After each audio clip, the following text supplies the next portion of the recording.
साथियों, भगवान श्री विश्वकर्मा इला देवी व इलाचल अपने दोनों भक्तों के कारण, उनकी भक्ति व प्रेम के कारण इलाचल पर ही सदा के लिए निवास करने का निश्चय कर लेते हैं। और जब भगवान विश्वकर्मा इलाचल पर्वत पर सदा के लिए निवास करने का निश्चय कर लेते हैं, तब जब प्रभु ने वहां रहने का निश्चय कर लिया तो यह स्वाभाविक था कि यह स्थान सब प्रकार से प्रभु के निवास करने के योग्य हो। तब वास्तु पुरुष ने देखते ही देखते उस स्थान का कायाकल्प कर दिया।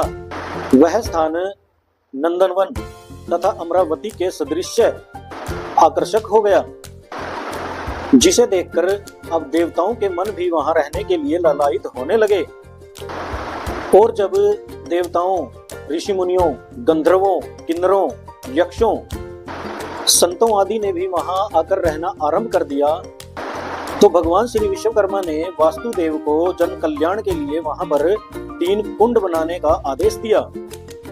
और भगवान श्री विश्वकर्मा की आज्ञा पाते ही वास्तुदेव ने इलाचल पर्वत पर सूर्य कुंड, चंद्र कुंड, विश्व कुंड ऐसे अनुपम 3 कुंडों का निर्माण किया। यह तीनों कुंड भगवान श्री विश्वकर्मा के आदेश के अनुसार बनाए गए थे, इसीलिए इन तीनों कुंडों की विशेष महिमा हो जाती है। जो कोई भी प्राणी इन कुंडों में स्नान कर लेता है, उस प्राणी के समस्त सांसारिक कष्ट और तीनों प्रकार की व्याधियां समाप्त हो जाती हैं, उसकी सभी मनोकामनाएं पूर्ण हो जाती हैं और अंत में वह व्यक्ति जन्म मरण के बंधन से मुक्त होकर परम पद को प्राप्त होता है। इतना ही नहीं, इस कुंड में स्नान करने वाले व्यक्ति की 71 पीढ़ियों के पूर्वज सदगति के अधिकारी हो जाते हैं। उस व्यक्ति की 71 पीढ़ियों को सदगति प्राप्त हो जाती है।